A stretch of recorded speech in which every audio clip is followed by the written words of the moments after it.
Who goes there? That nightmare again. I need a drink.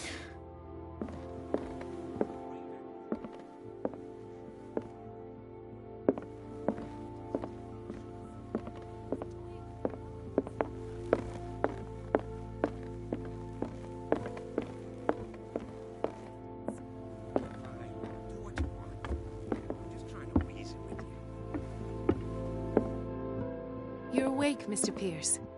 How do you feel? Did I sleep long? The day is only starting. It's fine. How's our fugitive? Dr. Fuller hasn't reported your disappearance to the Force, but that'll come soon. Bradley? Who else would it be? Mr. Pierce, are you all right? You look like you saw a ghost. There are things I can't explain. Tell us. What happened?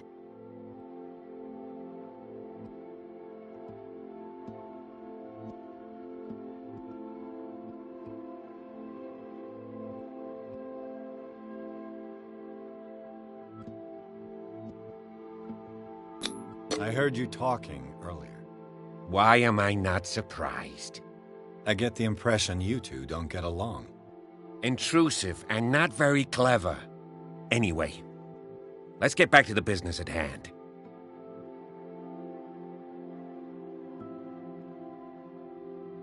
What I'm sure of now is that the Hawkins case isn't just an accident. And what brings you to that conclusion? The fact that Charles Hawkins survived the fire. I don't understand. Mr. Hawkins was buried. That's what he would have you believe. I have a hard time believing you. You were there, Bradley. You even opened fire on him. I'd remember that. Why would he fake his own death? Do you think he covered up his wife's murder? That's possible. Seems hard to swallow. Don't you have anything more concrete, Pierce?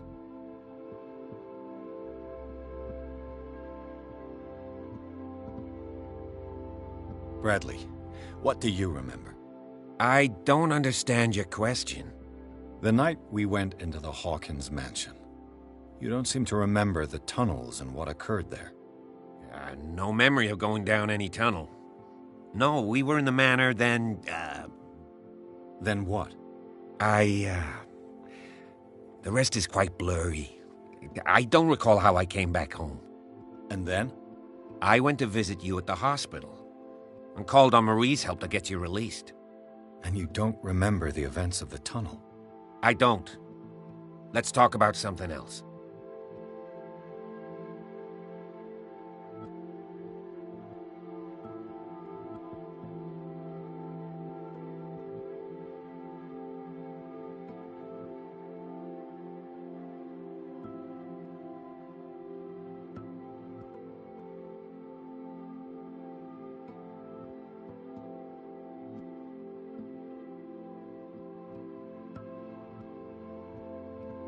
I found a file bearing Sarah Hawkins' name in the Institute's basement. It makes sense. A powerful family like the Hawkins had the means to hide such a disgrace. But everyone knows the Fullers have been taking care of the Hawkins for at least a generation. And all were aware of Mrs. Hawkins' fragility. Perhaps, but no one would allow a psychiatric internment. From what I read in the file, Fuller used her as a subject of his experiments. Francis Sanders and Sarah Hawkins, subjects of Dr. Fuller. Why those two? Given the energy he pours into Riverside, I presume it was Fuller's creation. His father's, to be correct. He was a surgeon on board the Scylla. He founded the hospital in 1904 with funds from the Hawkins family before he died and his son Thomas Fuller took over. Two families inextricably linked. Most island families are that way. Captain Fitzroy's father was also a seaman aboard the Scylla. Powerful families dominating everything. Yes, and as you could tell, Dr. Fuller is like some crazed emperor. He wouldn't be happy if he knew we were snooping around. I know the risks. I don't fear him. Do you wish to know anything else? Dr. Fuller seems to be leaving a trail of corpses. Not to mention those strange machines, and chains, and tools of all kind. Yes. I've been telling you that Fuller uses his patients as guinea pigs. What I saw was more akin to torture than medicine. Do you even hear what you're saying? Dr. Fuller is highly respected. It's the truth, Ethan. And I'll prove it to you. I'm listening, Mr. Pierce. I have flashbacks. They haunt me. What did they do to you? There was that Dr. Fuller, and a nurse. Blood everywhere. My legs, the pain, I couldn't bear it. I was screaming. They injected me with something. I woke up at the Institute. Bradley was there. And how you scared us. You seemed demented. You likely woke up during the anesthesia. No wonder those memories haunt you. What in God's name were they doing to you? What happened afterwards? When I woke up the second time, I was in a padded cell. That's where you found me, Doctor. After you released me, I got a good look at what's in store for the patients of the Riverside Institute. Hallucinogenic gas pumped into the cells. An infernal machine. Horrific medical experiments.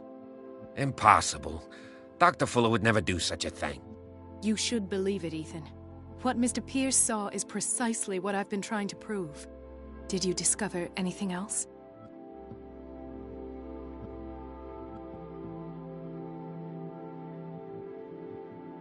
I met a Francis Sanders. Do you know him? Of course, he's a patient. Or was. I haven't seen him since Dr. Fuller had him transferred to the basement.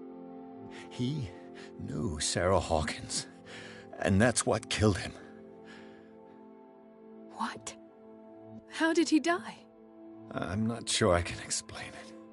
Tell me how Mr. Sanders died.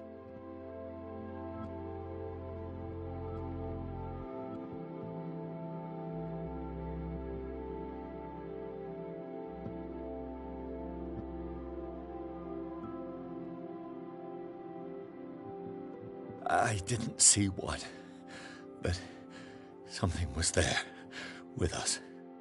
Of what do you speak? Sanders said it was Sarah Hawkins' visitor. He spoke of it like a living being. Sarah Hawkins? Have I missed something here? This makes no sense. I don't see how it can help crack the Hawkins case. You really think she's involved? How could she have murdered Mr. Sanders? Francis Sanders mentioned Mrs. Hawkins just before dying. It's no coincidence. You know, Francis Sanders was a well-known art collector. I guess you can still pay a visit to his wife, Irene Sanders. An art collector, you say? That's probably how they met. If you plan on having dinner at the Sanders household, please spare the widow the tale of her late husband's suffering. I don't agree. She deserves the truth. But that truth may be biased. We don't know the bottom of it.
He's right. We can't ignore the truth. But it could drive her mad. Better madness than ignorance. Very well. I'll go to see Francis's widow. Perhaps I'll find a link between her husband's death and Sarah Hawkins. Don't end up in the hospital this time. I'll do my best.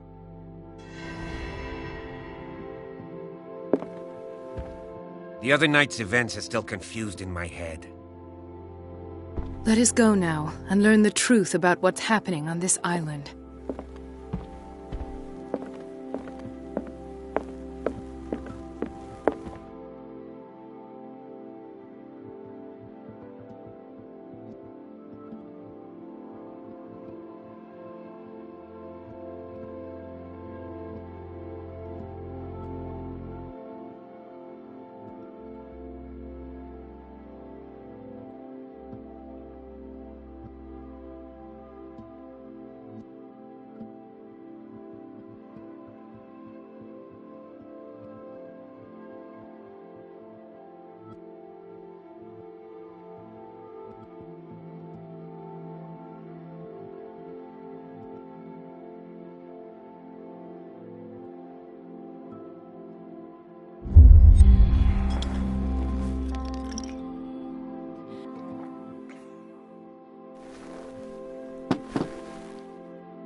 What can I do for you, sir?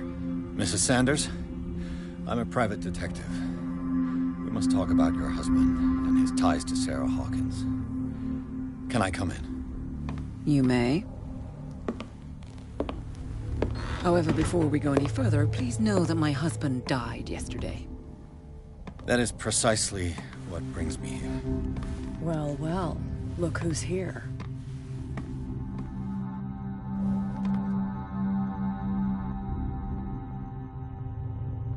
You know each other? We met briefly. Time enough to iron out a few matters. The main thing is that we understood one another. The brave detective has a talent for sticking his nose into my business.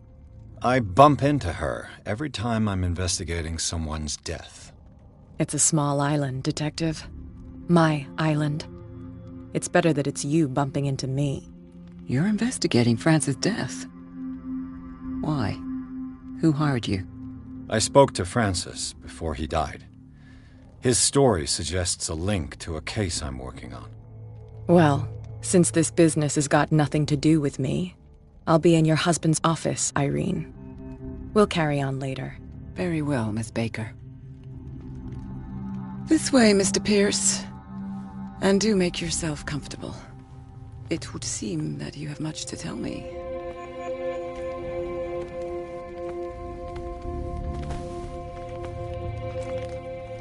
May I inquire as to when you had the opportunity to talk to my husband? Yesterday. I met him at the hospital. He spoke to me about Sarah Hawkins. Oh, of course he spoke to you about her. That's all he talked about. Sarah Hawkins and her paintings. Please forgive my tone. The fact is that I have not been allowed to see him since he was interned.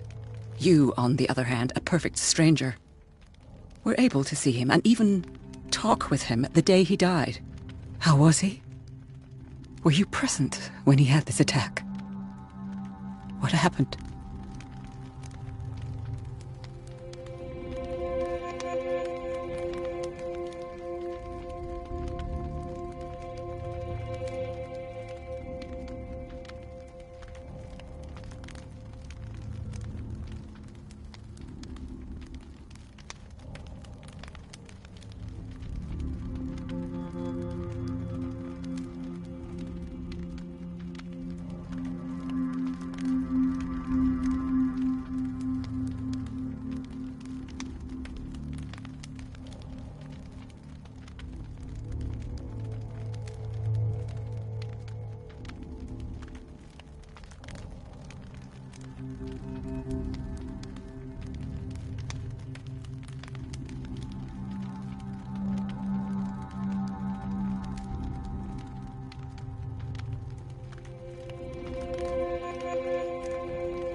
I expected to find you more grief-stricken than this by the death of your husband. I do not like the tone of your allusion, sir. I had long months to weep every tear in my body, and to accept, if not my fate, at least that of my husband. And so I'm sorry to disappoint you if you're expecting more hysteria and grieving widow in my voice. Rest assured, however, my anger is real. I need to understand. How could this happen? In a reputed institute? And right before your eyes? Did you not do anything to help him?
Mrs. Sanders, I understand your grief, and I extend my deepest condolences to you. But I had nothing to do with the death of your husband. I've just arrived on Darkwater. I'm investigating the death of the Hawkins family. The death of the Hawkins family? You mean it was not an accident? This accursed island knows only tragedy after tragedy. You too would be advised to flee it like the plague. Oh, I'm tired, Mr. Pierce. I would be grateful if you could tell me what you expect of me, and then leave.